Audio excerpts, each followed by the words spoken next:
There were nights back then when people kept the radio on just a little longer. Not for music, not for the ball game scores, but for something quieter. A name, maybe. A whisper in the news. Something that might explain why the neighbors had started locking their front doors a little earlier. You could hear it in the way folks spoke at the grocery store. Quick, careful, never too loud. Someone's cousin had lost their job. A teacher. A screenwriter. A man who once went to a meeting, or maybe just read the wrong book. It was not war exactly. Not the kind you could see. But it crept into kitchens and classrooms, into office buildings and movie sets. It lived in paperwork, in anonymous tips, in the silence between old friends. And somehow, despite all that noise, no one quite knew what it was. Only that it was red, and dangerous, and coming closer. So we listened, we watched, we waited. Because in America, in those quiet years after the war, there was something in the air more terrifying than bombs. It was fear. A new kind of war. It began quietly, as these things often do. The Second World War had just ended, and across America people were breathing easier again.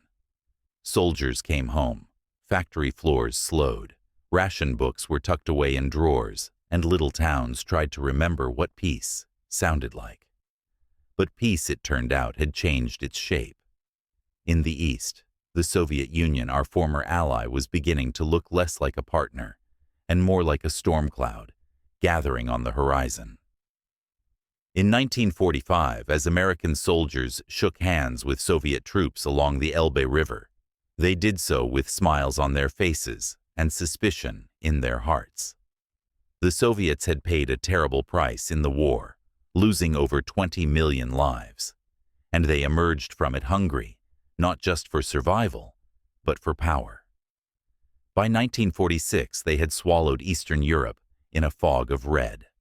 Poland, East Germany, Hungary, Romania, one by one, they fell behind what Winston Churchill famously called an Iron Curtain. Churchill gave that speech in March of 1946 in Fulton, Missouri. He was not the prime minister anymore, just a private citizen, but his words rang like an alarm bell. He said the Soviet Union was tightening its grip on half of Europe, and America needed to wake up. President Truman was sitting beside him when he said it. He did not disagree. Still back home, Americans were trying to hold on to something softer. The war had been brutal. People wanted safety, predictability, a good job, maybe a refrigerator, and a fenced-in yard. They did not want to look east. But soon, they would have no choice. By early 1947, the Soviet Union had made it clear they would not be stepping back. In Greece and Turkey, communist uprisings were threatening fragile democracies. The British, exhausted and broke, told the United States they could no longer hold the line. Truman responded with what would become known as the Truman Doctrine. In a speech to Congress on March 12, 1947, he asked for $400 million to support Greece and Turkey, and more than that, he drew a line in the sand. I believe that it must be the policy of the United States, he said, to support free peoples who are resisting attempted subjugation by armed minorities or by outside pressures. That sentence may sound ordinary now, but at the time, it was the first brick in the wall of what would become the Cold War. It was also the moment fear began to set down roots. Because if communism could spread to Greece, to Turkey, and to Berlin, why not here? Inside the halls of government, worry turned to action. In March of that same year, Truman signed Executive Order 9835, creating the Federal Employee Loyalty Program. For the first time, American citizens working for the federal government could be investigated not for crimes, but for thoughts, for associations, for loyalties. Loyalty boards were formed. Questionnaires were distributed. People were asked if they had ever belonged to a subversive organization, attended a meeting, or subscribed to a certain newspaper. One wrong answer could mean the end of a career. No charges were needed, no trial. The fear by now had become official. Across the country, whispers started to spread. There were stories about professors losing tenure, about scientists being watched, about postal workers being followed. The FBI, under the direction of J. Edgar Hoover, was building files. Long, detailed, and secret. And while most Americans had never seen a communist in person, they knew the name, knew the color, knew the feeling.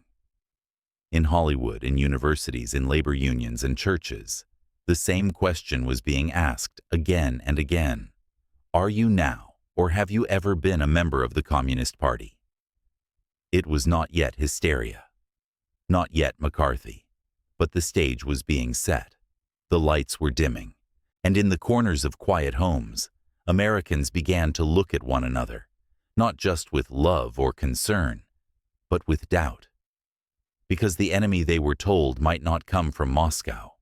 It might be living right next door. Loyalty tests and secret files. If you worked for the government in 1947, you might have started checking over your shoulder. You might have lowered your voice at lunch, skipped a meeting, left a book on the bus because you were not sure anymore what someone might think if they saw the title. Because in 1947, loyalty became something measurable, something you could fail. When President Truman signed Executive Order 99835 on March 21st, it did not make headlines in the way wars or elections did. But for hundreds of thousands of federal workers, it landed like a thunderclap. The order was called the Loyalty Order. It authorized the FBI to investigate federal employees to determine whether they were loyal to the United States, not whether they had committed a crime, not whether they had broken a law, just whether they were loyal. And that word, so simple, so American, became a weapon. The Loyalty Review Board was formed along with dozens of smaller boards in every department. They reviewed names, collected rumors, and filed reports. Workers were not told who had accused them. They were not allowed to confront witnesses. Some were fired for attending meetings years earlier. Some for reading the wrong magazine. One man was dismissed because his wife had once donated to a fund that helped Spanish Civil War refugees, a cause the government now considered suspicious. Another because he had a cousin who had visited Moscow. Evidence did not have to be conclusive. It only had to raise doubt. And the list of suspicious organizations kept growing. The Attorney General's list of subversive organizations included everything from workers' groups to civil rights organizations. Some had been founded by pacifists. Some had been communist fronts. But others had simply angered the wrong people during the wrong years. If your name appeared on a flyer, if you had donated a few dollars, if you had spoken at an event, that was enough. Between 1947 and 1956, over 5 million federal employees were screened through this program. Around 2,700 people were dismissed, and another 12,000 resigned, often under pressure. And that was just the beginning, because the federal government set the tone. And soon private employers, universities, school boards, and state offices followed suit. Loyalty oaths became standard. People swore they were not and had never been members of the Communist Party.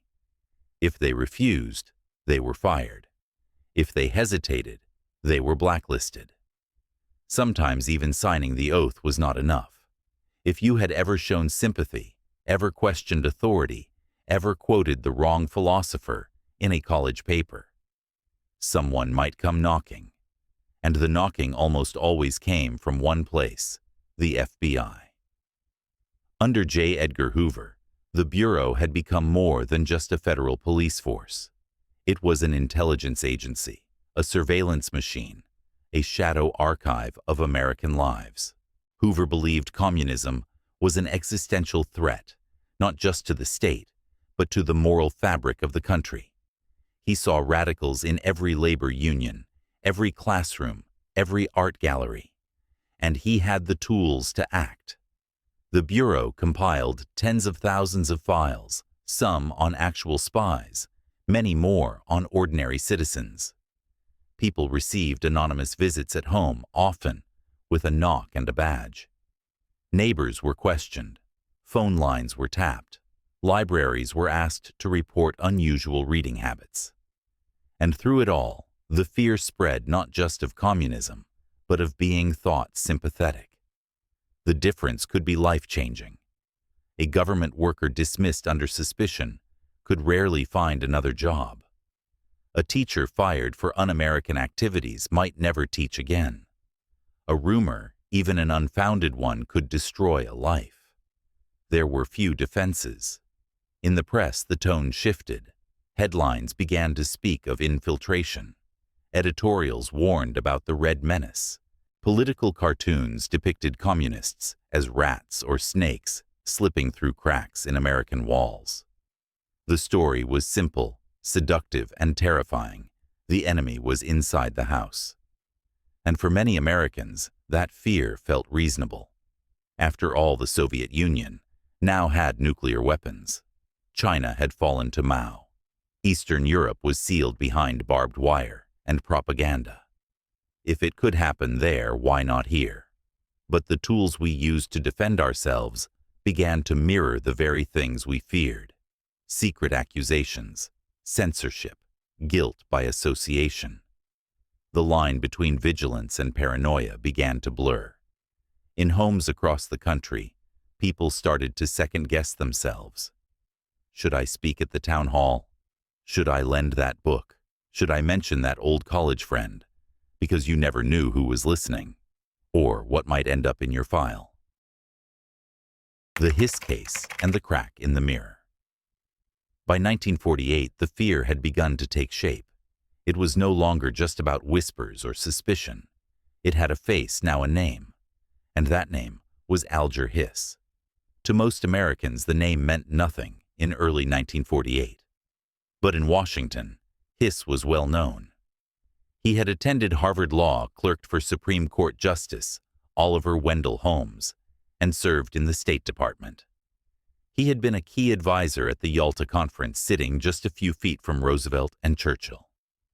He was a man who moved through marble hallways and spoke the language of diplomacy. He wore tailored suits. He lived in Georgetown. He had the kind of resume that made him untouchable. Until a man named Whittaker Chambers stood up and pointed a finger. Chambers was a former communist and a senior editor at Time magazine. He was not polished. He was not elegant. But he claimed to have known Alger Hiss not as a diplomat, but as a fellow spy. In August 1948, Chambers testified before the House Un-American Activities Committee, HUAC. He said Hiss had been a secret communist in the 1930s, passing government documents to the Soviet Union. Hiss, in turn, denied everything. He called Chambers a liar, mentally ill, and an opportunist. It became a national sensation. Newspapers splashed their photographs side by side. One man smooth, the other rough. One trusted by presidents, the other dismissed as bitter. But something about the contrast made people lean in. Because if Hiss was guilty, it meant that the Red Scare was not just paranoia. It meant it was already here. The case quickly became more than a legal dispute. It became a mirror, reflecting deep anxieties about class trust and what it meant to be an American. Some defended Hiss fiercely. They said it was impossible. He was too refined, too intelligent, too loyal. Others believed Chambers saying he had no reason to lie, that only someone on the inside could name names with such precision. And then came the Pumpkin Papers. In December 1948, Chambers produced a roll of microfilm he had hidden in a pumpkin on his Maryland farm. The film contained classified State Department documents allegedly passed by Hiss years earlier. It was a strange image espionage, buried in a garden, but it caught the public imagination. Suddenly, What had felt like a shadow became something tangible, something with fingerprints. Hiss was indicted for perjury, not espionage because the statute of limitations had passed. But the damage had been done. The trial divided the nation. College campuses, cocktail parties, and newsrooms all argued about the same question. Could someone like Alger Hiss really be a traitor? The answer, it seemed, was yes. In January 1950, after 2 trials, Hiss was convicted and sentenced to 5 years in prison. And though he continued to protest his innocence for the rest of his life, the verdict landed with force. It gave fuel to a growing fire. Because now, those who had warned about communist infiltration felt vindicated, and those who had doubted them, especially in the State Department, in the universities, in the press, looked suddenly naive. Trust cracked, and into that crack stepped a junior senator from Wisconsin. But we are not quite there yet, because in 1948, the damage was not just to Alger Hiss. It was to something deeper, something more fragile. The sense that education and eloquence, manners and class could protect someone from suspicion was gone. No one, it turned out, was above being questioned. And from that year forward, America would never quite look at itself the same way. The bomb and the fall of China. If fear had been building like a slow drumbeat through the late 1940s, then 1949 was the moment it broke into a thunderclap. 2 shocks, separate but equally seismic, struck the American psyche in the span of just a few months. Together, they shattered any remaining illusion that communism was a distant threat. The first came in August. That summer, American scientists working at the Los Alamos National Laboratory detected something unexpected: radiation in the atmosphere, patterns that should not be there. Within days, the conclusion became inescapable. The Soviet Union had detonated its first atomic bomb.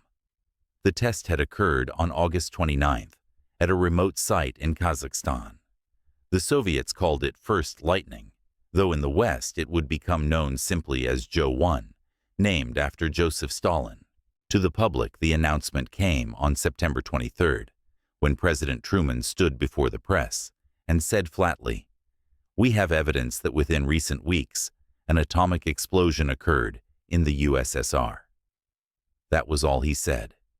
He did not smile, he did not elaborate, and he did not need to, because suddenly, the United States was no longer alone with the most terrible weapon ever built. The monopoly had ended, and with it, a kind of national innocence vanished. For 4 years, Americans had believed that the bomb, horrible as it was, offered safety. It was the shield behind which democracy could rebuild the world. Now that shield was gone.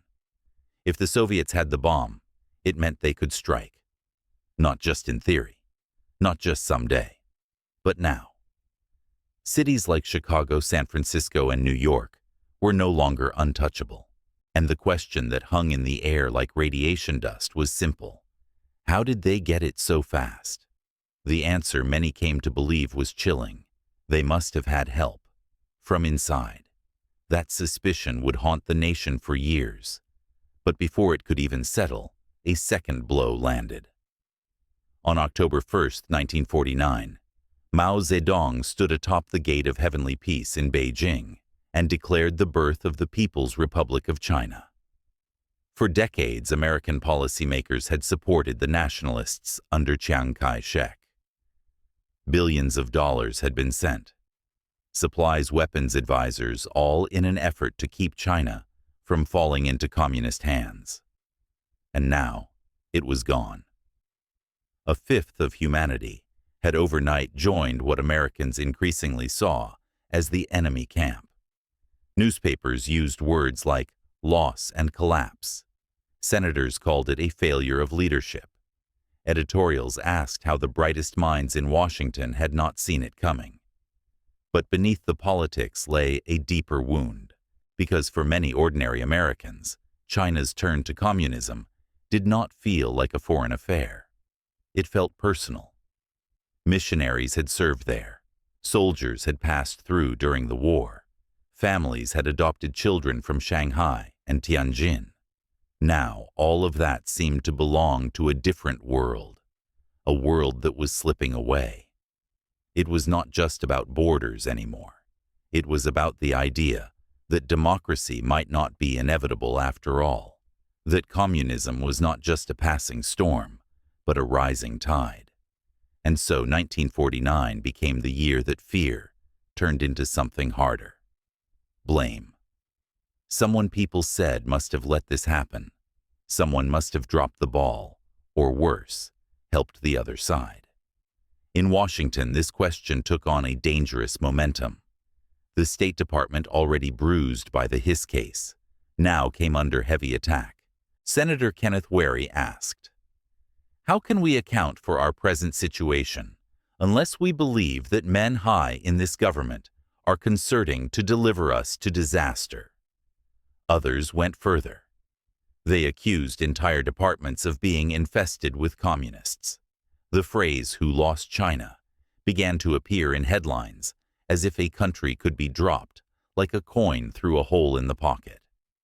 And while the question made little strategic sense, China had never been ours to lose. It made perfect political sense. It focused the anger, it sharpened the fear, and it prepared the stage for a man who would take that fear and turn it into fuel. But that man was still waiting in the wings. For now, it was the fear itself that held the spotlight. It crept into dinner conversations and sermons, into PTA meetings and classroom debates. People began to whisper about professors who spoke too warmly about Asia, or journalists who had visited Moscow during the war. The space for doubt narrowed. The room for complexity vanished. And across the country, Americans began to trade curiosity for caution. Because now the enemy was not only armed, the enemy was winning. The list in his hand. It was a cold evening in Wheeling, West Virginia on February 9, 1950. The kind of night when your breath hung in the air and your coat never felt quite warm enough. Senator Joseph McCarthy, relatively unknown outside of Wisconsin, stood to deliver a speech at the Women's Republican Club. The occasion was Lincoln Day, and expectations were modest. Speeches like this usually passed in a blur of patriotic quotes and polite applause. But not that night. Because on that stage, holding a piece of paper, McCarthy said something that would ripple through American life for years to come. He claimed to have in his hand a list of 215 names people who he said were known members of the Communist Party and working in the State Department. He said, "While I cannot take the time to name all of the men in the State Department who have been named as members of the Communist Party, I have here, in my hand, a list of 205. He waved the paper. No one saw the names. No one confirmed the number. But in that moment, facts did not matter. Because what McCarthy offered was not proof. It was certainty. And in a nation already shaken by the Soviet bomb, by the fall of China, by whispers of betrayal in high places, that certainty was intoxicating. Newspapers ran with the story. Headlines blared, "McCarthy charges Reds in State Department." Radio hosts read the speech aloud. Americans leaned in, eager for names, for answers, for someone to blame. Within days, McCarthy was on a plane back to Washington. The Senate, initially skeptical, could not ignore the storm. Hearings were scheduled. Reporters crowded his office.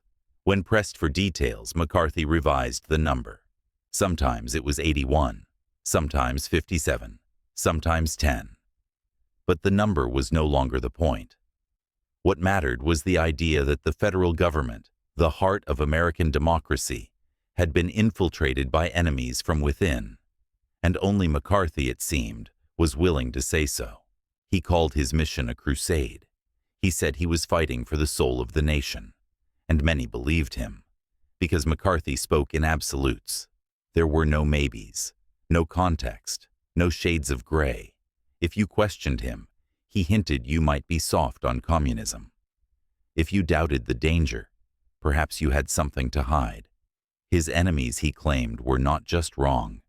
They were traitors.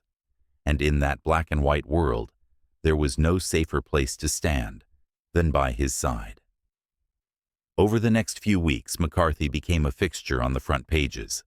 He released names most unproven, some already dismissed by previous investigations. He clashed with Secretary of State Dean Acheson, accusing him of shielding communists. He demanded firings. He criticized the Truman administration as being willfully blind or worse, complicit. And while many in Congress were uneasy with his tactics, few were willing to confront him. Because the cost of opposing McCarthy was high. He had a gift for insinuation, for turning doubt into guilt. He would say, "I do not say that Senator X is a communist. I merely ask why he has defended known communists." He left just enough space for fear to bloom. And in Washington, fear is often more powerful than truth. Behind the scenes, aides began combing through resumes. Background checks were reopened. The State Department scrambled to defend itself, issuing press releases and internal reviews. But the damage was done. McCarthy had planted the seed, and the soil was already fertile.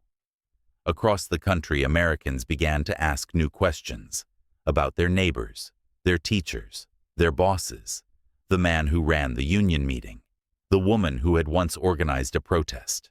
The list in McCarthy's hand, real or not, had opened a door into a room with no windows, where suspicion was oxygen and everyone was holding their breath. War abroad. Fear at home. Just 4 months after McCarthy's speech in Wheeling, the world changed again. On June 25, 1950, North Korean forces crossed the 38th parallel, launching a surprise invasion of South Korea. The Cold War had just become hot. Within days, President Truman committed American troops under the banner of the United Nations. It was a war half a world away, but it struck at the very heart of the American imagination. This was not just a border dispute. It was, many believed, the next domino in a global communist offensive, and McCarthy knew exactly how to ride that wave. He framed the invasion not as an isolated conflict, but as proof that communists had infiltrated the highest levels of American leadership and weakened our response. He told audiences, if South Korea falls, it is because the State Department is crawling with traitors. It was brutal. It was inaccurate. But it worked. The Korean War gave McCarthy a megaphone. His warnings now seemed prophetic. His accusations gained new weight. Americans, still stunned by China's fall, and the Soviet bomb, now saw a second Asian nation engulfed by communism. And while American soldiers dug trenches and fought in freezing hills back home, the search for internal enemies intensified. McCarthy demanded hearings. He accused army officials of harboring subversives. He named names. He waved letters and memos in the air documents that often proved nothing, but always suggested something sinister. And Congress, though uneasy, kept giving him space. His power grew not through formal authority, but through performance. He understood the cameras, the headlines. He knew how to pause before saying, "Communist," how to lean forward, how to speak just above a whisper and let the silence do the rest. In one Senate speech, he said, even if there were only one communist in the State Department, that would still be one too many. It was hard to argue with. That was his genius. He made fear seem like common sense. By early 1951, McCarthy had become a household name. Supporters flooded him with telegrams. Small-town newspapers praised his courage. Anti-communist groups invited him to speak at banquets and parades. And yet, the original list of 205 names, had still never been made public. No one had verified it. The numbers changed. The sources were vague, but no one in power forced the issue, because challenging McCarthy was risky. His enemies found themselves investigated. Their statements were twisted. A single line taken out of context could end a career. And in the background, the war in Korea dragged on. American troops fought inch by inch along a frozen, brutal front. Families waited at home, reading news that was often vague and grim. The enemy was elusive, victory uncertain. In that climate, McCarthy's certainty became a kind of comfort. He gave the fear a name. He gave the war a villain, not just abroad, but within. And behind him a growing machinery of suspicion moved quietly through the country. The House Un-American Activities Committee, HUAC, ramped up its investigations. More teachers were fired. More books were pulled from libraries. Loyalty oaths became standard even in small towns far from Washington. People stopped speaking freely in meetings. They changed their reading habits. Some stopped voting altogether, worried that supporting the wrong candidate might land them on a list. This was not just politics anymore. It was a culture of fear. And McCarthy sat comfortably at its center. Even as respected journalists raised doubts, even as legal scholars warned of constitutional overreach, even as the evidence remained thin, he pressed forward. Because fear does not need much fuel, just a spark. And McCarthy by now had become a master at lighting matches. The Rosenberg trial. By 1951, the question was no longer whether communists were inside America. The question had become, how much damage had they already done? And no story answered that question with more fear or more finality than the trial of Julius and Ethel Rosenberg. They were not politicians, not high-ranking officials. They were a quiet couple from New York City. He was an electrical engineer. She had studied bookkeeping, sang in choirs, raised their 2 sons in a modest apartment on the Lower East Side. But in the eyes of the federal government, they were something else entirely. Soviet spies, accused not just of passing information, but of helping the Soviet Union build the atomic bomb. The charges stunned the nation, because if true, it meant the most terrifying weapon ever created, America's great advantage in the post-war world, had been stolen with help from inside, and not by soldiers or diplomats, but by a married couple who walked the same streets, rode the same subways, and sent their children to school like everyone else.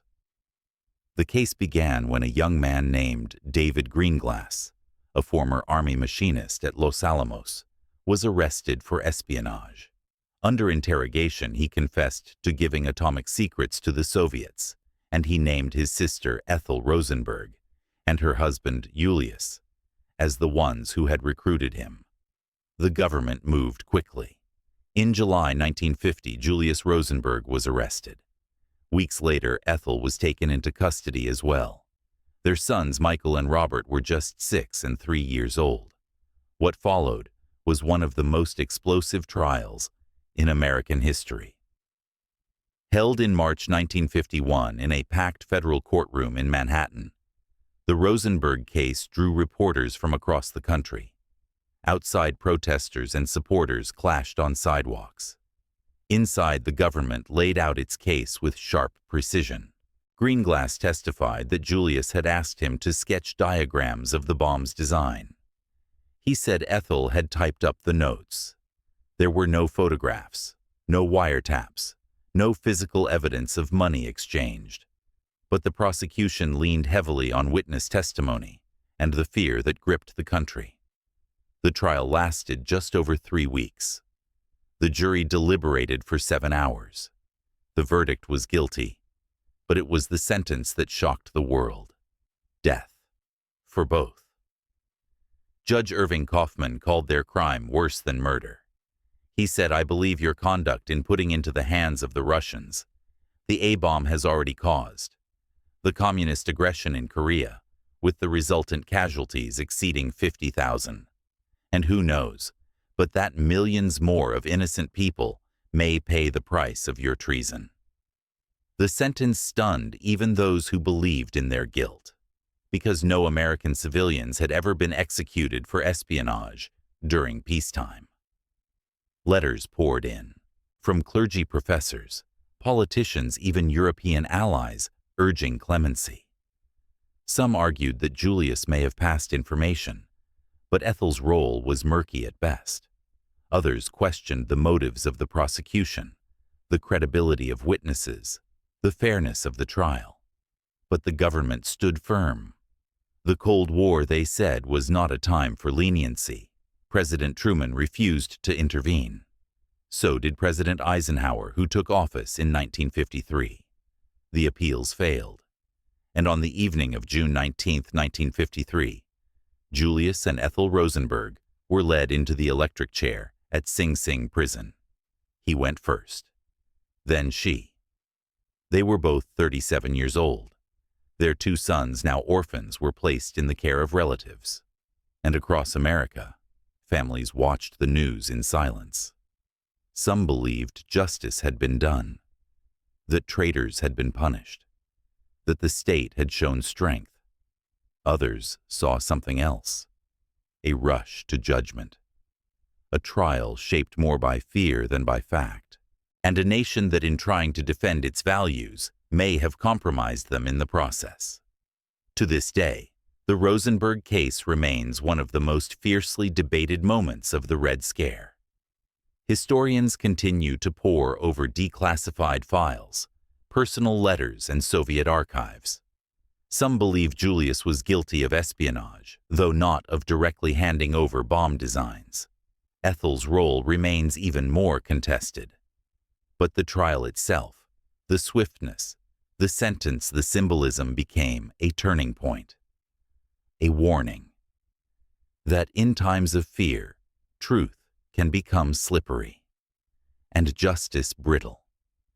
And sometimes the cost of certainty is 2 bodies strapped to a chair in the dark. The senator who could not be stopped by 1952, Joseph McCarthy, was no longer a backbench senator. He was a storm. He had no committee of his own, no major legislation to his name, and no real evidence that his accusations had removed a single confirmed spy from government service. But none of that mattered, because in the court of public opinion, McCarthy was winning. His speeches drew crowds. His claims made front pages. He appeared on radio shows, in newsreels, and in living rooms across the country. He spoke not like a politician, but like a prosecutor, and his courtroom was the American imagination. He had tapped into something deeper than policy. He had become a symbol of vigilance, of rage, of fear. In November 1952, McCarthy was re-elected in a landslide, and Republicans took control of both houses of Congress for the first time in 2 decades. Dwight D. Eisenhower, the hero of D-Day, won the presidency. It should have been a moment of unity, but McCarthy had other plans. He now chaired the Senate Committee on Government Operations, and more importantly, its permanent subcommittee on investigations. That gave him real power, subpoenas, hearings, headlines, and he used all of them. He targeted not just the State Department, but the Voice of America, the Army Signal Corps, and even the U.S. Army itself. He claimed to uncover communist infiltration in military laboratories, in overseas information centers, in obscure branches of bureaucracy most Americans had never heard of. Each new claim brought a new hearing, and each hearing brought a new wave of anxiety. Because McCarthy did not just ask questions, he accused, he interrupted, he shouted, he mocked witnesses. He turned hearings into theater, often suggesting wrongdoing before any facts had been presented. He would pause, dramatically lean into the microphone, and say things like, I do not say, this man is a traitor. I just find it strange that he refuses to answer a simple question about his associations. The implication was enough. Careers ended in that pause, and few dared to push back. Even President Eisenhower, so widely respected, so admired, chose not to confront McCarthy directly. Privately, he loathed the senator's tactics. Publicly, he stayed silent, afraid of dividing his party or feeding the fire. Because by now, McCarthy had allies. Radio hosts, newspaper columnists, donors, veterans groups. They sent letters by the thousands praising his courage and demanding more names. And if you questioned him, you were soft, or naive, or worse, suspect. Nowhere was the fear more visible than in Hollywood. Though the major wave of blacklisting had begun earlier in the late 1940s, McCarthy's rise gave it new energy. Actors, screenwriters, directors, some with decades of acclaimed work, were called to testify before the House Un-American Activities Committee, or HUAC. If they named names, they might keep working. If they refused, their careers ended. Many chose silence. Others complied, naming colleagues and friends. The result was a cultural purge. Scripts were rewritten, projects were canceled. Studios hired clearance investigators to vet every name that appeared on a payroll. And audiences sitting in dark theaters often had no idea that the people who had once written their favorite films were now driving taxis or living in exile in Europe. It was not just Hollywood, of course. In universities, professors faced loyalty oaths. A single petition signed in college could cost you tenure. In libraries, books were pulled from shelves. In newspapers, editors rewrote headlines to avoid drawing attention. The fear was not always loud.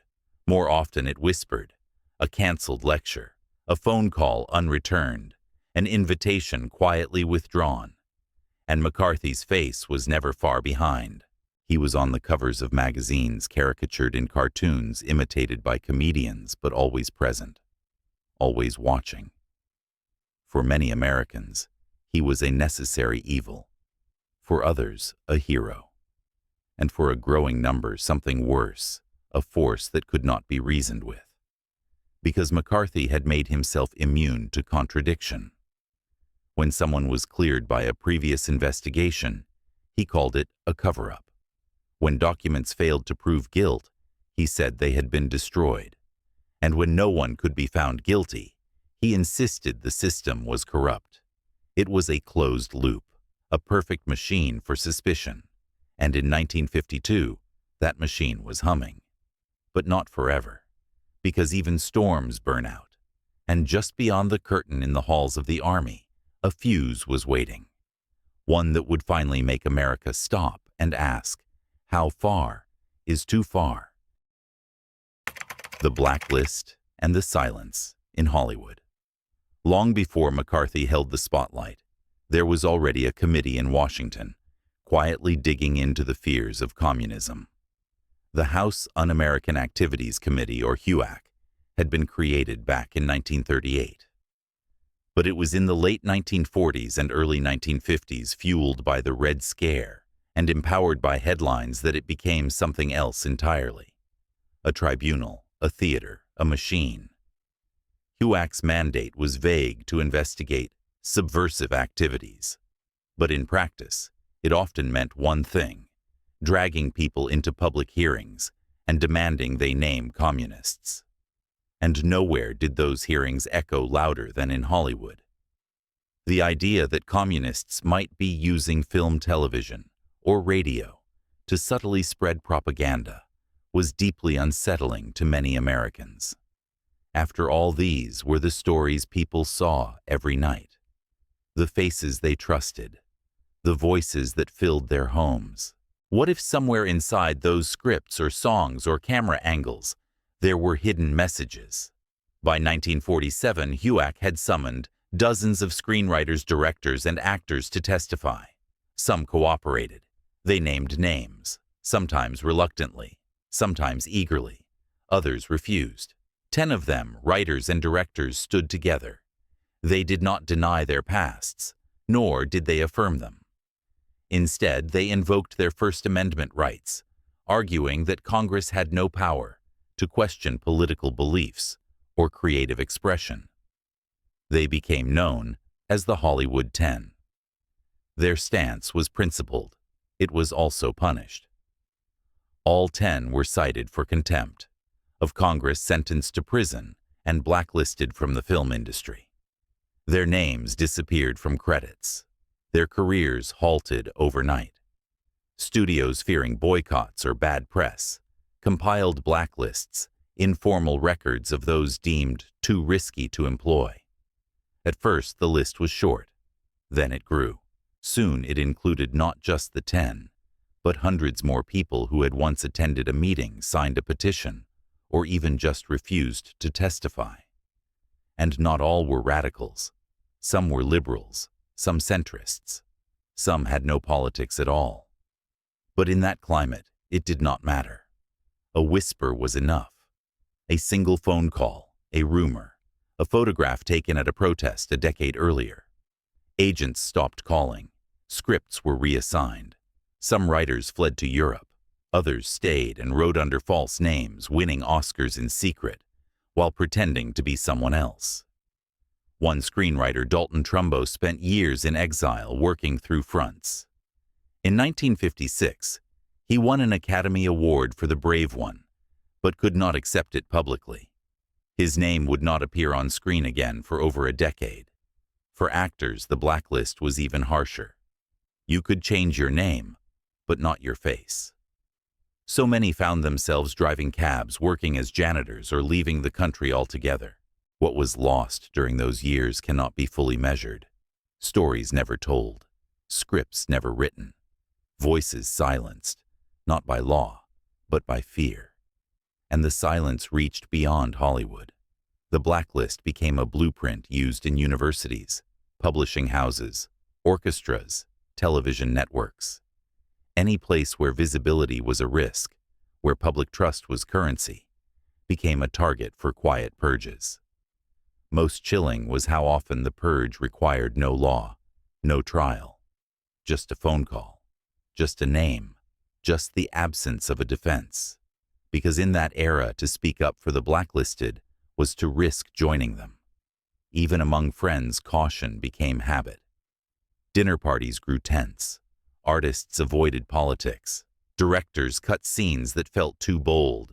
Producers asked for rewrites not to improve a script, but to make it less noticeable. And through it all, HUAC kept going. Its hearings were televised, covered in newspapers, watched by millions. They had the pacing of courtroom dramas, but without the protections. There were no judges, no rules of evidence, just questions and consequences. Some cooperated out of fear. Others believed they were protecting the country. Still others hoped that by naming a name, just one, they could survive.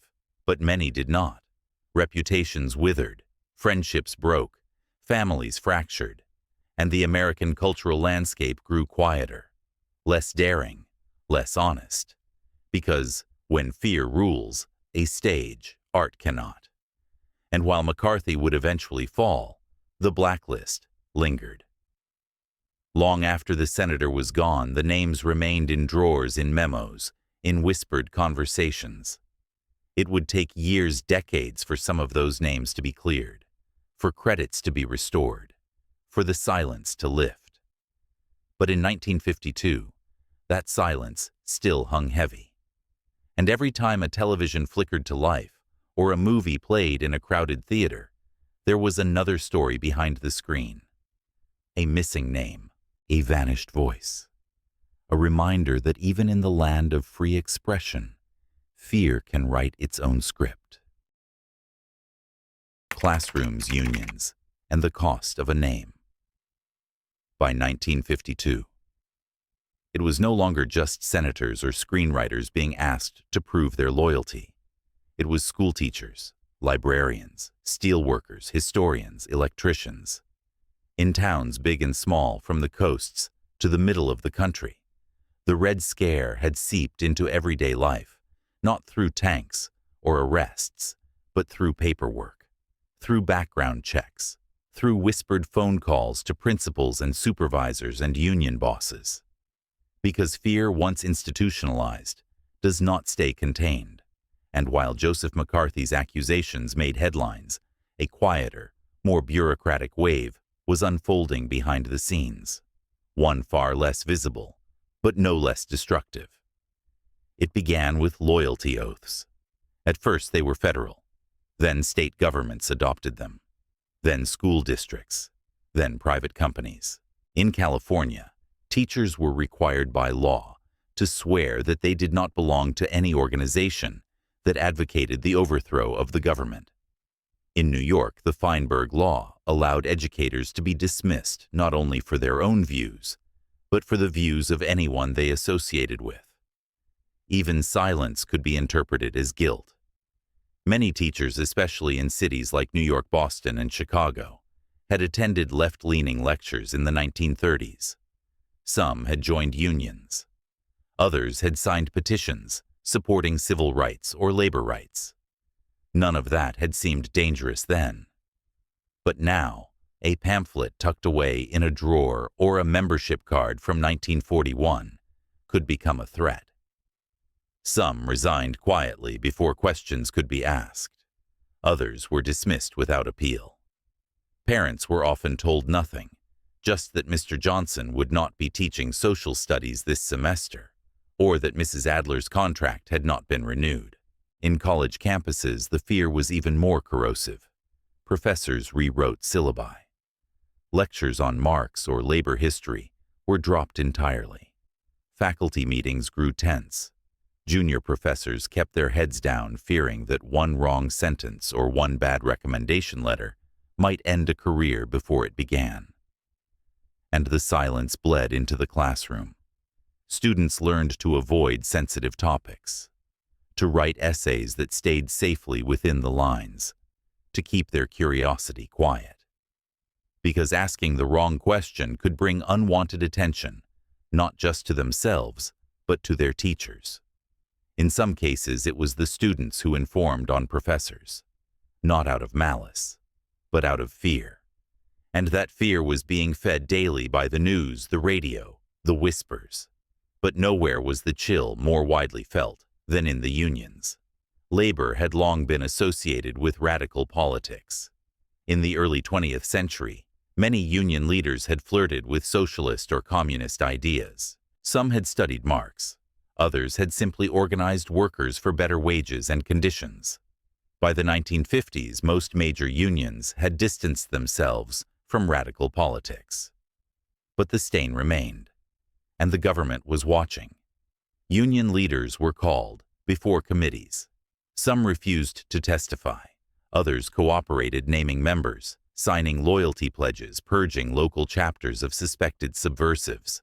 It was a brutal trade-off. Name names or be replaced. Support for labor strikes plummeted during the Red Scare. Newspapers questioned the motives behind every picket line. Employers accused strikers of being tools of Moscow. In some industries, simply attending a union meeting could be grounds for investigation. And among workers, especially immigrants, especially people of color, the message was clear. Keep your head down. Do not ask questions. Do not speak up. In time, the damage became harder to see, but more deeply felt. A generation of teachers taught less boldly. A generation of students learned less critically. A generation of workers learned to fear the very language of protest. And across the country, the same question echoed in quiet places. Is this what freedom looks like? Because the threat was never just jail time. It was isolation. It was the hollowing out of trust. The teacher who stopped sharing personal stories. The friend who avoided eye contact in the cafeteria. The union that dropped its most passionate speaker from the meeting agenda. None of it made headlines, but it changed people. And when people change out of fear, something in a society bends. Sometimes it snaps. The Whispers Next Door. By 1953, it was no longer just public figures who were afraid of being named. It was everyone. You did not need to work in the State Department or write movie scripts to feel the chill. You just had to belong to a church discussion group, or sign a petition, or know someone who did. The Red Scare had become a domestic language spoken in glances, in hesitations, in names dropped, then quickly swallowed. It turned front porches into checkpoints, phone calls into calculations, and friendships into liabilities. Because in a world where guilt could spread like a shadow, the safest choice was silence, or worse, distance. Neighbors stopped speaking to one another not out of hostility, but out of caution. A dinner invitation might seem risky. A borrowed book might raise eyebrows. Even kindness could become a question. Why are you spending time with them? Do you know who they were associated with? No one wanted to be alone on the wrong side of an assumption. The FBI understood this.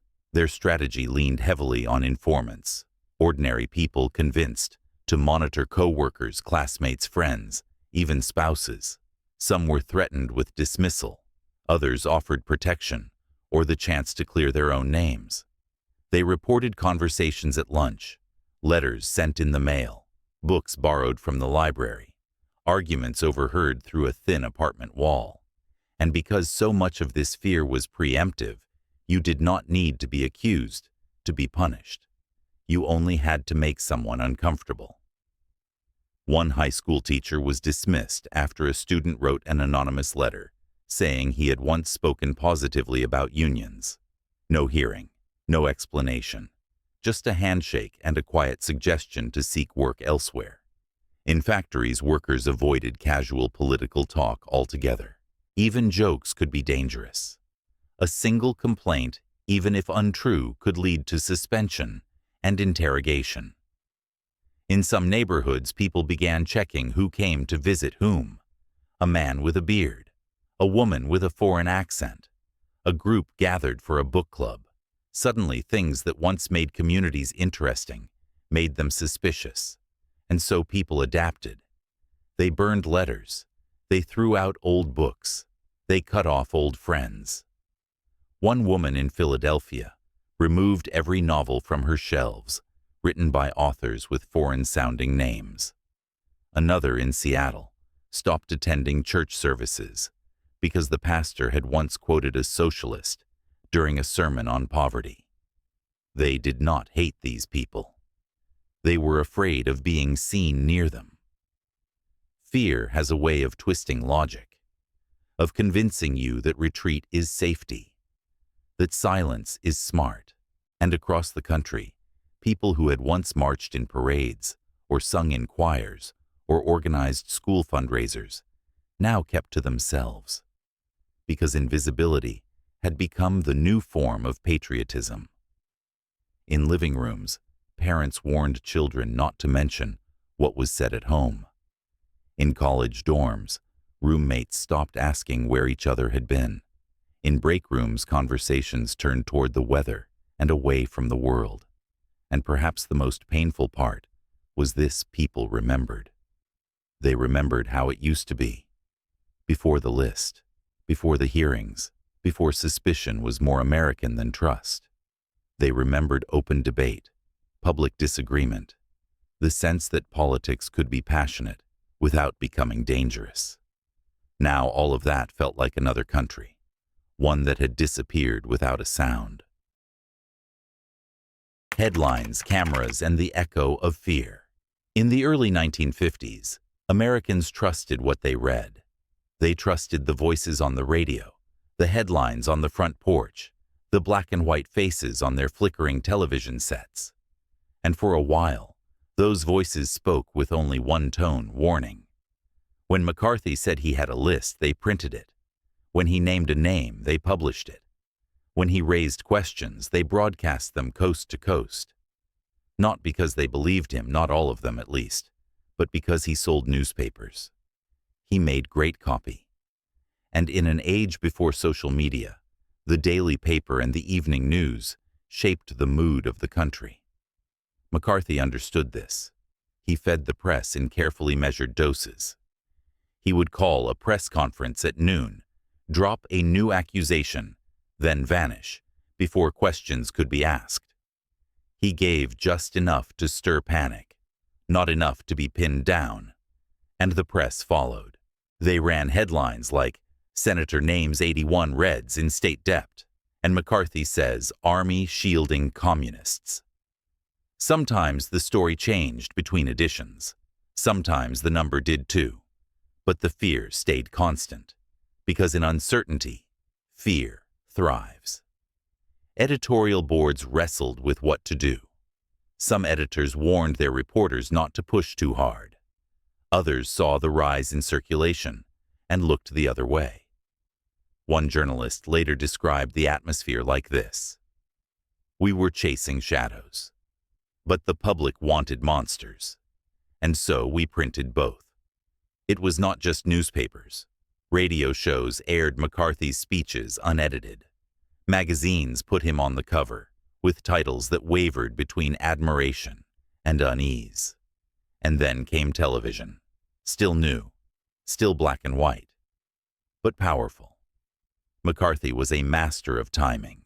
He knew how to pause, how to repeat, how to look directly into the camera and say things like, "The danger is not across the ocean. It is here, in this city, in your neighborhood." Millions watched, and millions believed. Because in a medium built on faces and voices, certainty wins, and McCarthy always sounded certain. Few journalists dared to challenge him directly. The risks were obvious, being labeled soft on communism, losing access, or worse, becoming his next target. But there were exceptions. Drew Pearson, a syndicated columnist, was one of the first to call out McCarthy's fabrications, accusing him of exaggerating his war record, inflating numbers, making accusations without evidence. McCarthy responded by calling Pearson a liar and a communist sympathizer. In one infamous incident, McCarthy reportedly attacked Pearson physically in a Washington club. Still, Pearson kept writing, but his was a lonely voice, and the tide did not begin to shift until journalists on television began to push back. One of them was Edward R. Murrow. Respected, measured, quiet. He was not a man given to theatrics. But in 1953 and 1954, as McCarthy turned his attention to the Army and to ever more outlandish accusations, Murrow and his team began to gather footage. They compiled McCarthy's own words, letting his contradictions speak for themselves. And on March 9, 1954, on the program See It Now, Murrow went on air with what would become one of the most important broadcasts in American history. He said, "We must not confuse dissent with disloyalty. We cannot defend freedom abroad by deserting it at home." He played clips of McCarthy. Let the senator's tone and tactics speak louder than any rebuttal. There was no shouting, no name-calling, just a calm voice, and the truth. Millions watched. Some were shocked, some were angry. But for the first time, the spell began to crack. Letters poured in, thousands of them, most in support, some furious. But the message was clear. McCarthy could be questioned. He was not untouchable, and the press slowly, cautiously began to remember its spine. Newspapers that had once printed his claims without challenge began asking for evidence. Editorials appeared warning of guilt by association and reminding readers of the Constitution's guarantees. Late-night radio shows mocked McCarthy's shifting numbers, and Americans too began to look twice, at the stories, at the headlines, at the man behind the microphone. It would still take time, but the foundation of McCarthy's power, the uncritical echo chamber of media, had been cracked. And once a crack appears, the truth finds light. The Army hearings and a nation watches. By the spring of 1954, the storm that Joseph McCarthy had summoned was beginning to swirl around him. For years he had moved freely, calling hearings, accusing officials, and dominating headlines, without ever having to answer for the damage left in his wake. But then he went after the army, and the army pushed back. It started as so many of McCarthy's battles did, with a name. A young man named David Schein, recently drafted into military service. Schein had been a former consultant to McCarthy's committee, and more importantly, a close associate of Roy Cohn, McCarthy's chief counsel and fiercest enforcer. When Schein was assigned to a stateside post, Cohn made repeated efforts to secure him special treatment, better accommodations, leave extensions, and even a desk job in New York. When the army refused, McCarthy turned his sights on them. He accused the military of shielding communists, of harboring disloyal officers, of impeding investigations. The army, in turn, accused McCarthy and Cohn of pressuring officials and abusing their positions to help a friend. What followed was unlike anything the American public had seen before. A showdown. And this time, everyone would be watching. Beginning on April 22, 1954 and lasting through June, the Army McCarthy hearings were broadcast live on national television.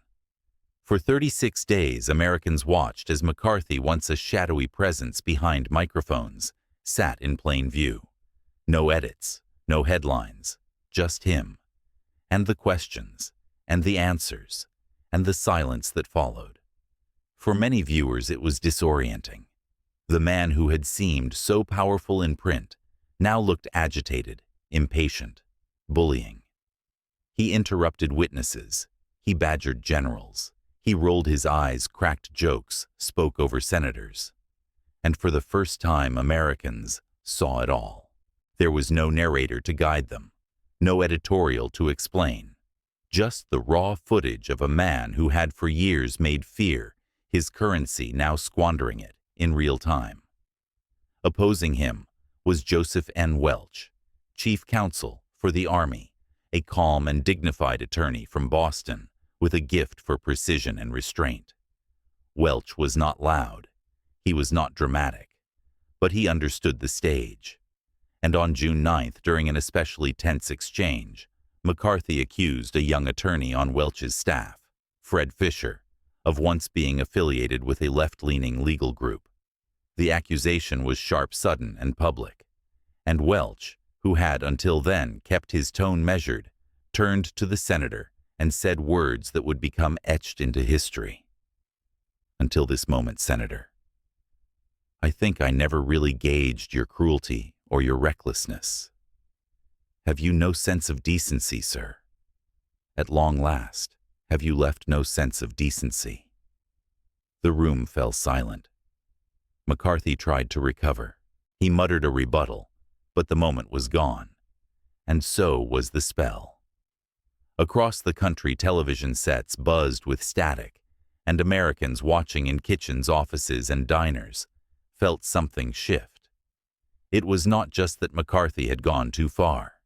It was that, for the first time, they could see it for themselves, without the filter of fear, without the blur of rhetoric, just the man, and the damage. The hearings continued for several more days, but the momentum had changed. Newspapers ran Welch's quote as a headline. Cartoons depicted McCarthy shrinking under the weight of his own words. Even some of his allies in the Senate began to distance themselves. The audience, once captive, once terrified, was beginning to look away. And for McCarthy, whose power had always depended on being watched, being feared, being listened to, that silence was devastating. The fall of Senator McCarthy. When the Army hearings ended in the summer of 1954, the damage to Joseph McCarthy was not immediately fatal. He still held his Senate seat. He still had his loyal supporters.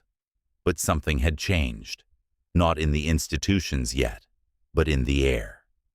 The spell was broken. The fear that had once silenced critics and fueled headlines now began to evaporate, slowly at first, then all at once. In the days that followed, newspapers, once cautious or complicit began to sharpen their tone. Editorials questioned his judgment. Cartoons mocked his theatrics. And perhaps most critically, his colleagues began to speak. Some had long resented him. Others had been afraid. But now, with the public watching and the tide turning, they found their voices.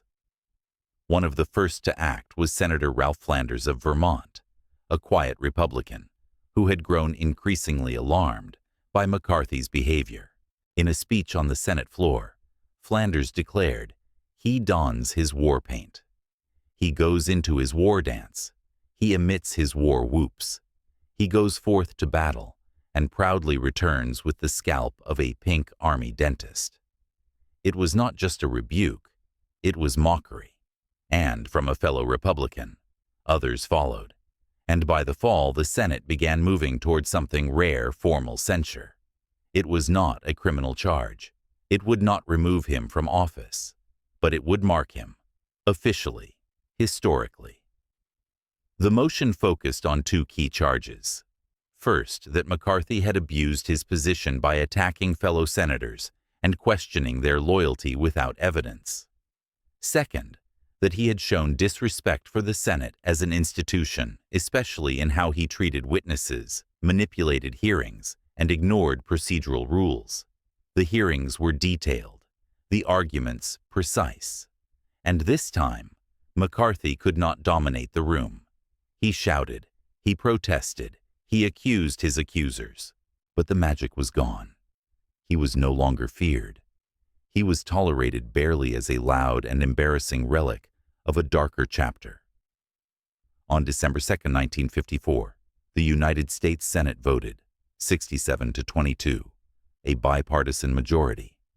The official censure stated that McCarthy had acted in a way contrary to senatorial traditions. It was a mild phrase for a monumental fall, but make no mistake, in political terms, it was a guillotine. Once the most feared man in Washington, McCarthy found himself isolated. He kept his title, he kept his office, but not much else. Television networks stopped airing his speeches. Newspapers buried his statements. He introduced bills, none passed. He called hearings, few attended. Even his old ally, President Eisenhower, remained cold and distant. And the public, once breathless with panic, had moved on. There were new fears now. The Cold War raged on, yes, but people were beginning to distinguish danger from theater. They still feared the Soviet Union. They still supported strong defense. But they were done with witch hunts, done with lists, done with being afraid of their neighbors. McCarthy, stripped of his power, became a ghost of his former self.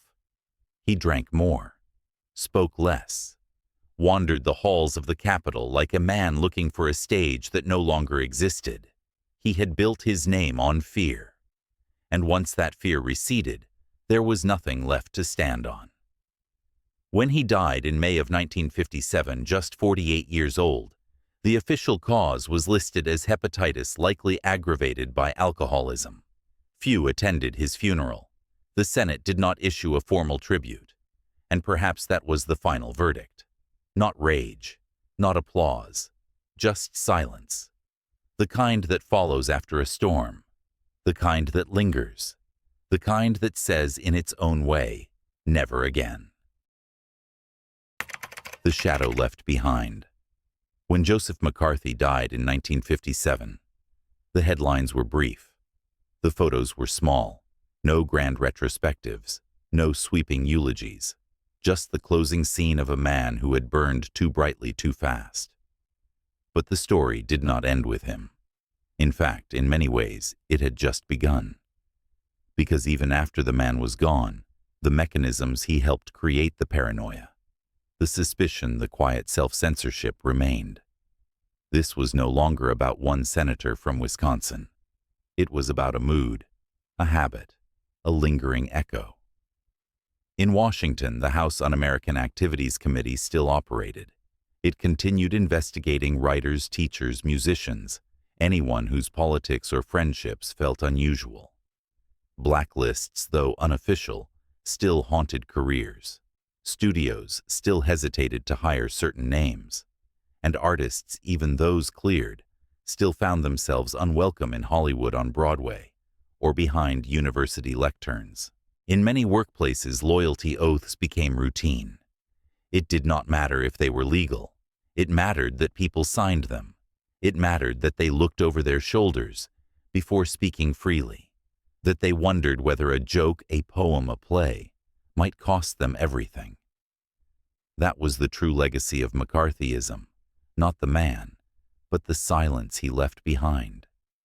It crept into classrooms where teachers avoided controversial texts, into newspapers where editors cut anything too political, into homes where families warned children not to talk about politics in public.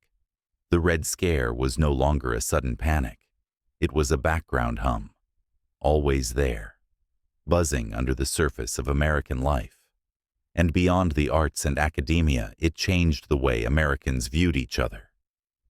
Neighbors eyed neighbors. Accusations did not need to be proven, only spoken. Rumors moved faster than facts. Careers ended with a phone call. Friendships ended with a headline. Even churches and charities became sites of suspicion. Who was on the board? Who funded this? Was that pastor ever at a meeting? It didn't take much. Just a whisper. Just enough to make someone walk away. And for many Americans especially, those who had come of age during the war, this climate was jarring.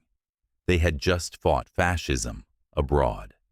They had watched regimes collapse under fear and censorship. And now somehow they saw pieces of it forming at home.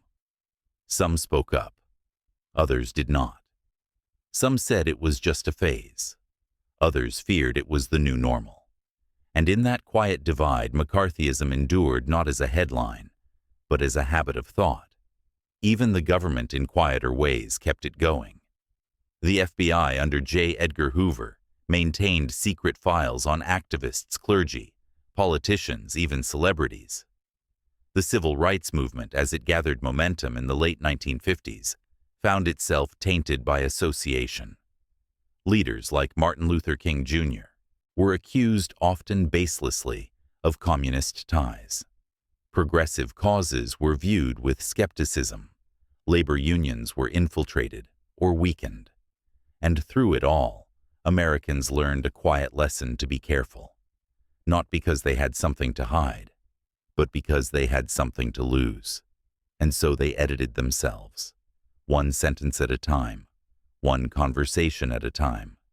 This was the McCarthyism that lived after McCarthy, no longer televised, no longer shouted from Senate chambers, but whispered everywhere. And perhaps that was the most dangerous version of all, because it did not need a face. It did not need a name. It only needed a fear that never quite left. Stories written in code. By the early 1960s, the Red Scare had cooled, but it had not vanished. It had simply gone underground, like an ember, still glowing beneath ash. And for artists, writers, and filmmakers who had lived through the worst of it, there was a question. How do you speak when speaking got you punished? You speak in symbols. You wrap truth in fiction. You write stories in code. One of the most powerful responses to McCarthyism came not from a politician or a judge, but from a playwright. In 1953, at the very height of the Red Scare, Arthur Miller debuted a new play. It was called The Crucible. Officially, it was about the Salem witch trials of 1692. But everyone watching that opening night in New York knew what it really was. It was a mirror. A play about fear, hysteria, false confessions, and the damage done when a society turns on itself. It was bold, it was dangerous, and it was true. Miller would later be called before the House Un-American Activities Committee. They asked him to name names. He refused. He was convicted of contempt. But he had already made his point. The Crucible would be read in classrooms for decades, not just as history, but as a warning. Hollywood, too, found ways to speak. In 1954, director Elia Kazan released On the Waterfront. It told the story of a man who breaks his silence and testifies against a corrupt union. To some, it was about bravery. To others, it was Kazan defending his own choice to name names before the committee. The film won 8 Academy Awards, but it also split the artistic community. Could great art justify betrayal? Was silence noble or cowardly? These were not abstract questions. They were raw, personal. The scars were fresh, and they showed up everywhere in the lines of a poem, the frame of a film, the hesitation in a song lyric. Television, a new and powerful medium, also felt the weight. Writers worked behind aliases. Shows were canceled with no explanation. A joke, an accent, a costume, anything could be misread. So artists adapted. They got clever. Satire flourished. Science fiction rose. Because when you cannot talk about the present, you talk about distant futures. You create aliens. You invent dystopias. You imagine a world where thought is monitored, language is controlled, and rebels fight back in secret. And audiences understood. They saw through the metaphors. They read between the lines. Shows like The Twilight Zone and novels like Fahrenheit 451 did not name McCarthy. They didn't have to. He was there in the fear, in the silences, in the questions they dared to ask. And all the while, the blacklist slowly began to unravel. By the late 1950s, a few blacklisted writers began to work again quietly, under assumed names. One of the most famous breakthroughs came in 1960. The film Spartacus, a Roman epic starring Kirk Douglas, credited its screenplay to Dalton Trumbo. Trumbo had been blacklisted for years, but Douglas insisted on giving him his name back. It was a small gesture, but a loud one. Other studios followed. The dam cracked. Careers resumed, but not always fully, not always fairly. Many never returned. Many never forgave. Many never forgot.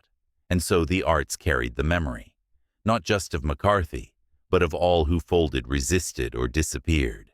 Pain became story. Silence became symbol. And over time, McCarthyism transformed from a current event into a cultural mythos, a parable about fear, a tale of what happens when a free society forgets how to listen. And even decades later in classrooms and film sets, its shadow lingered. Students debated loyalty and liberty. Writers warned of groupthink. Directors asked again and again, who decides what is un-American and who gets to speak? In a strange twist of history, McCarthyism gave America some of its boldest art. Because when freedom is tested, the act of creating becomes a form of defiance. And art remembers what power tries to forget. A fire that never went out. Long after Joseph McCarthy was gone, his tactics lived on. Not always in the same words, not always with the same heat, but the formula remained. Label, accuse, isolate, repeat. In the 1960s, as the civil rights movement gained momentum, whispers of communism followed it like a shadow. Activists were smeared not for what they did, but for who they knew. Martin Luther King Jr. was branded a communist sympathizer by FBI memos and anonymous leaks. Bayard Rustin, one of King's top advisors and a brilliant strategist, was pushed aside, not because of his ideas, but because his past made him vulnerable. And through it all, the same pattern returned: paint dissent as danger. Confuse protest with betrayal. Wrap racism and fear in the language of national security. The Cold War had given America a new weapon and a new excuse. You could crush a movement not by debating it, but by accusing it of being red. Then came Vietnam, a war wrapped in anti-communist rhetoric. And once again, Americans who questioned the war, students, artists, veterans, even senators, were asked, Are you with us or with the enemy? It was a revival of McCarthyism, but now with different targets. Peace activists were called traitors. Professors who questioned policy were blacklisted from grants and tenure. News anchors were accused of undermining morale. And at political rallies, loyalty tests returned in new forms. Do you support the troops? Do you love America? Are you a real patriot? It was never enough to criticize the war. You had to prove your purity, over and over again. And when President Richard Nixon rose to power in 1968, he brought with him a more polished, more strategic version of McCarthy's style. Nixon did not shout in Senate hearings. He did not wave papers. But he understood the power of fear. He spoke of the silent majority, the law-abiding Americans who supposedly stood against protesters, liberals and radicals. He built lists, literal enemies lists. He used the FBI and IRS to pressure critics. And in private, he echoed the same belief McCarthy had held, that dissent was dangerous, that suspicion could be useful, that truth was optional if fear worked better. And though Watergate would bring Nixon down the blueprint, he endured. Future campaigns would recycle the strategy. They would hint at foreign ties, accuse opponents of hidden agendas, blur the line between national security and personal gain, because fear was effective. Even in the 1980s, Ronald Reagan, once an actor who had testified before HUAC, used echoes of the Red Scare in his rhetoric. He called the Soviet Union the evil empire. He positioned himself as the guardian of American values against a creeping global threat. And during the Iran-Contra scandal, when members of his administration were caught selling arms and funding secret wars, the defense was familiar. We were stopping communism. We had to act. Critics were painted as naive or worse. And in the background, the logic of McCarthyism hummed on. Even in the post-Cold War years, the habit remained. In the 1990s and 2000s, the word communist lost its sting, but it was replaced by other words: terrorist, extremist, socialist, anti-American. New fears took the place of old ones. But the method, the performance of patriotism, the weaponizing of suspicion, the fear of the other that stayed. And every time the nation faced crisis, it returned. After 9/11, entire communities were profiled. Dissent was once again suspect, and politicians quoted the past: "If you're not with us, you're against us." That line had a long history. It was McCarthyism adapted, modernized, still dangerous, still effective. And perhaps the most lasting legacy of McCarthyism is not political, but psychological. It taught America something about itself, that in moments of fear, it might abandon its own values. That liberty, no matter how sacred, was always negotiable when survival felt at stake. That suspicion could become policy, and silence could feel like safety. That lesson was never unlearned. It waited patiently for the next emergency, and in every generation it found new soil.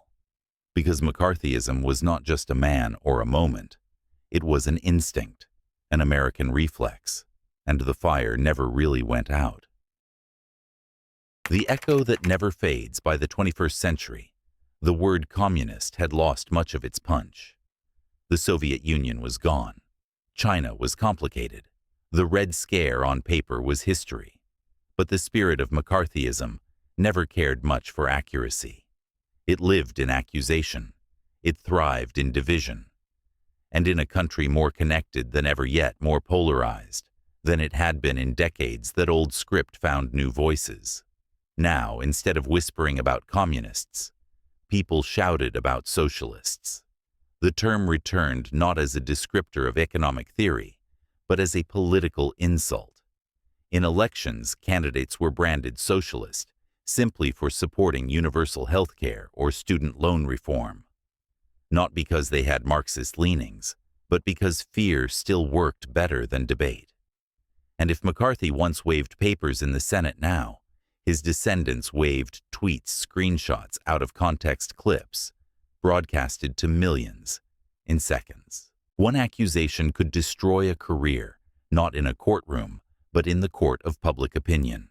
And just like in the 1950s, truth was rarely the goal. Loyalty tests returned.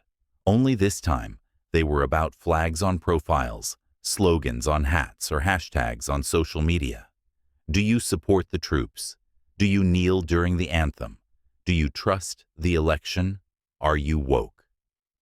It did not matter how nuanced your answer was. What mattered was the side you were seen on. And in that pressure, the lines blurred. People self-censored not because of laws, but because of the fear of backlash. Colleges became battlegrounds over who could say what. Books were pulled from shelves, not by federal order, but by local school boards fueled by ideology. Speakers were shouted down. Professors were doxxed. Cartoons, jokes, missteps all became evidence in trials, with no judge, no jury, only outrage. Some called it cancel culture. Others called it consequence culture. But whatever the name, the structure was familiar. Label, accuse, isolate, repeat. Sometimes it came from the right, sometimes from the left. But the mechanism was the same. McCarthyism had become portable. It required no committee, no hearings, no senators pounding fists. All it needed was a platform and an audience hungry to judge. Even the word un-American made a quiet return. Not in official reports, but in talk shows and YouTube comments. It became the charge leveled at athletes, celebrities, teachers, journalists. And always the implication was the same. To disagree is to betray. To question is to threaten. To think differently is to be dangerous. And so, the atmosphere changed, not always in sweeping laws, but in 1,000 small silences. A joke unmade, a book unwritten, a conversation avoided. Because even in a free society, fear does not need permission. It only needs repetition. And in a world of constant noise, repetition is easy. One might think that time would heal this, that generations born long after McCarthy would move past his shadow. But they grew up in its echoes. They read about loyalty oaths and saw them mirrored in social media pledges. They watched old black and white footage and recognized the rhythm of accusation in modern news cycles. They studied the crucible in school and realized it was not just about witches or communists, but about their own timelines and friend groups and family dinners. Because McCarthyism at its core is about fear weaponized by power. And that formula, once discovered, is hard to forget. It gets repackaged, marketed, sold in new forms. A TV host demanding purity from politicians. An influencer canceling a rival with 2 words and a viral clip. A politician claiming the nation is under siege from within. The characters change, the technology evolves, but the instinct endures. To some, this is just human nature. A society always polices its boundaries, but McCarthyism shows what happens when that policing becomes obsessive, when disagreement becomes treason, when fear becomes culture. And the hardest part, it often starts with good intentions, protecting values, defending the country, standing up for justice. But somewhere along the line, it becomes about control. And once that happens, history starts to rhyme again. When fear speaks the loudest. I sometimes wonder if Joseph McCarthy ever dreamed he would be remembered, not as a war hero, not as a senator, but as a warning.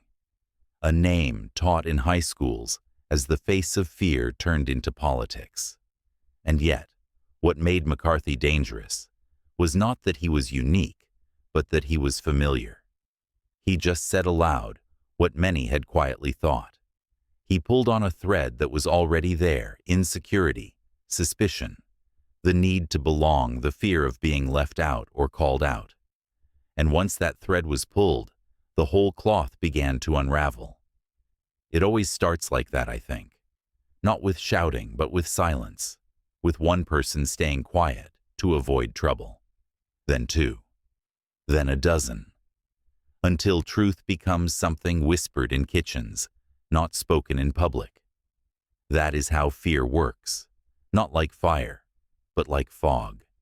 It creeps, it lingers, and by the time you notice it, you are already breathing it in. But the beautiful, stubborn thing about history is that it always leaves footprints.